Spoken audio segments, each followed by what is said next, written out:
Assalamualaikum warahmatullahi wabarakatuh. Perkenalkan, nama saya Mia Fitri Anissa, mahasiswi program studi pendidikan guru sekolah dasar kelas 4B Universitas Muhammadiyah Tasikmalaya. Dalam video ini saya akan menjelaskan mengenai etika pengembangan dan penerapan ilmu pengetahuan teknologi dan seni dalam pandangan Islam. Ada 3 poin utama yang akan saya bahas. Yang pertama yaitu sinergi ilmu dan pengintegrasian dengan nilai dan ajaran agama. Yang kedua yaitu paradigma ilmu bebas nilai dan ilmu tidak bebas nilai.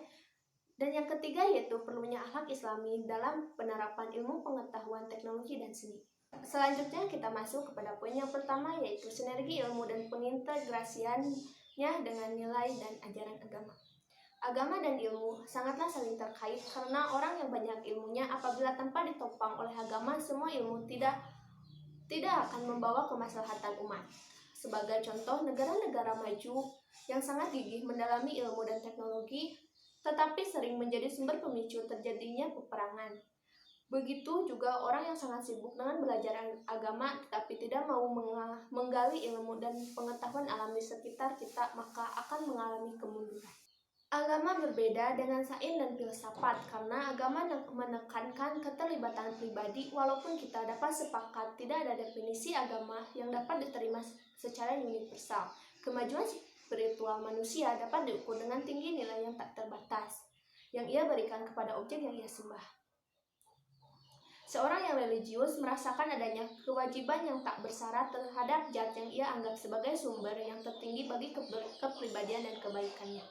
Nabi Muhammad sendiri mengatakan bahwa kemuliaan seseorang mukmin itu diukur dari agamanya, kehormatannya diukur dari akal dan martabatnya diukur dari akhlaknya. Ketika Nabi ditanya tentang amal yang paling utama hingga 5 kali, Nabi tetap menjawab husnul al-khuluq, yang artinya akhlak yang baik. Agama maupun filsafat berhubungan dengan realitas yang sama. Kedua-duanya terdiri dari subjek-subjek yang serupa dan sama-sama melaporkan prinsip-prinsip tertinggi wujud.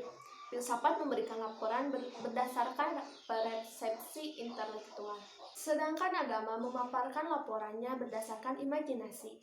Filsafat dan agama merupakan pendekatan mendasar menuju pada kebenaran. Filsafat dapat digambarkan sebagai ilmu tentang realitas yang didasarkan atas metode demonstrasi yang meyakinkan, suatu metode yang merupakan gabungan dari intuisi intelektual dan putusan logis yang pasti. Berdasarkan alasan ini, filsafat lantas disebut sebagai ilmu dari segala ilmu, induk dari segala ilmu, kebijaksanaan dari segala kebijaksanaan, dan seni dari segala seni. Selanjutnya kita masuk kepada poin yang kedua yaitu paradigma ilmu bebas nilai dan ilmu tidak bebas nilai. Ilmu terbagi menjadi 2 pandangan, yaitu ilmu bebas nilai dan ilmu terikat nilai atau ilmu tak bebas nilai. Yang pertama yaitu paradigma ilmu bebas nilai. Ilmu bebas nilai berarti semua kegiatan terkait dengan penyelidikan ilmiah harus didasarkan pada hakikat ilmu itu sendiri.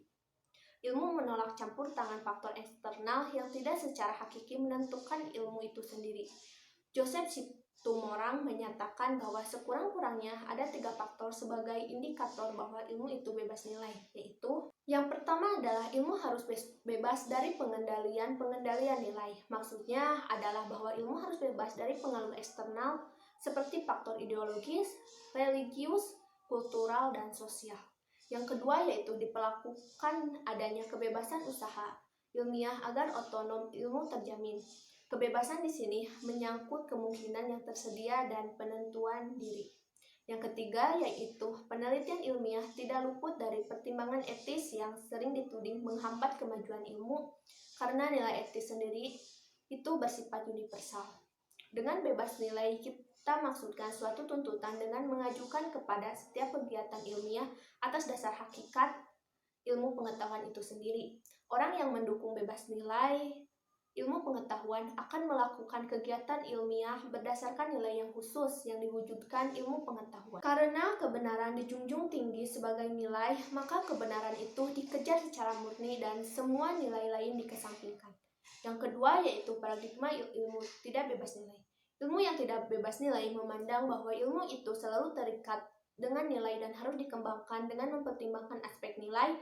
Perkembangan nilai tidak lepas dari nilai-nilai ekonomis, sosial, religius, dan nilai-nilai yang lainnya. Menurut salah satu filsuf yang mengerti teori ilmu tidak bebas nilai yaitu Jordan Habermas, berpendapat bahwa ilmu, sekalipun ilmu alam, tidak mungkin bebas nilai, karena setiap ilmu selalu ada kepentingan-kepentingan. Dia juga membedakan ilmu menjadi 3 macam sesuai kepentingan-kepentingan masing-masing. Pengetahuan yang pertama berupa ilmu-ilmu alam yang bekerja secara empiris dan analitis. Ilmu ini menyelidiki gejala-gejala alam secara empiris dan menyajikan hasil penyelidikan itu kepentingan-kepentingan manusia. Dari ilmu ini pula disusun teori-teori yang ilmiah agar dapat diturunkan pengetahuan-pengetahuan terapan yang bersifat teknis. Pengetahuan teknis ini menghasilkan teknologi sebagai upaya manusia untuk mengelola dunia atau alamnya. Pengetahuan yang kedua berlawanan dengan pengetahuan yang pertama, karena tidak menyelidiki sesuatu dan tidak menghasilkan sesuatu, melainkan memahami manusia sebagai sesamanya, memperlancar hubungan sosial. Aspek kemasyarakatan yang dibicarakan adalah hubungan sosial atau interaksi, sedangkan kepentingan yang dikejar oleh pengetahuan ini adalah pemahaman makna. Pengetahuan yang ketiga, teori kritis, yaitu membongkar penindasan dan mendewasakan manusia pada otonomi dirinya sendiri. Sadar diri amat dipentingkan di sini. Aspek sosial yang mendasari adalah dominasi kekuasaan dan kepentingan yang dikejar adalah pembebasan atau emansipasi manusia. Ilmu yang tidak bebas nilai ini memandang bahwa ilmu itu selalu terkait dengan nilai dan harus dikembangkan dengan mempertimbangkan nilai. Ilmu jelas tidak mungkin bisa terlepas dari nilai-nilai kepentingan baik politik, ekonomi, sosial, keagamaan, lingkungan, dan sebagainya. Selanjutnya kita masuk kepada poin yang ketiga, yaitu perlunya akhlak Islami dalam penerapan ilmu pengetahuan, teknologi, dan seni. Kemajuan ilmu pengetahuan, teknologi, dan seni dunia yang kini dipimpin oleh peradaban barat sekitar 1 abad terakhir ini mencegangkan banyak orang di berbagai penjuru dunia. Kesejahteraan dan kemakmuran material, fisikal yang dihasilkan oleh perkembangan ilmu pengetahuan, teknologi, dan seni modern membuat orang lalu mengagumi dan meniru-niru gaya hidup peradaban barat tanpa dibarengi sikap kritis terhadap segala dampak negatif yang diakibatkannya. Padahal Islam sangat memperhatikan pentingnya ilmu pengetahuan, teknologi, dan seni dalam kehidupan umat manusia. Martabat manusia di samping ditentukan oleh peribadahannya kepada Allah, juga ditentukan oleh kemampuannya mengembangkan ilmu pengetahuan, teknologi, dan seni. Islam sangat mendukung umatnya untuk melakukan dan bereksperimen dalam hal apapun, termasuk dalam ilmu pengetahuan, teknologi, dan seni. Bagi Islam, ilmu pengetahuan, teknologi, dan seni adalah termasuk ayat-ayat Allah yang perlu digali dan dicari keberadaan.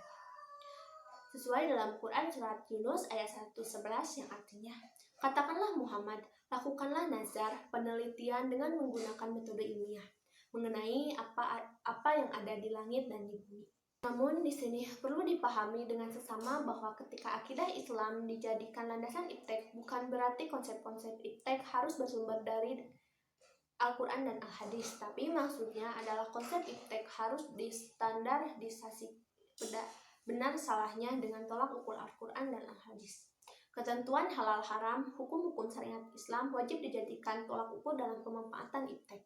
Bagaimanapun juga bentuknya, iptek yang boleh dimanfaatkan adalah yang telah dihalalkan oleh syariat Islam, sedangkan iptek yang tidak boleh dimanfaatkan adalah yang telah diharamkan oleh syariat Islam. Keharusan tolak ukur syariah ini didasarkan pada banyak ayat dan juga hadis yang mewajibkan umat Islam menyesuaikan perbuatannya, termasuk menggunakan iptek dengan ketentuan hukum Allah dan Rasulullah. Sesuai sabda Rasulullah Shallallahu Alaihi Wasallam, barang siapa yang melakukan perbuatan yang tidak ada perintah kami atasnya, maka perbuatan itu tertolak. Hadis riwayat Muslim.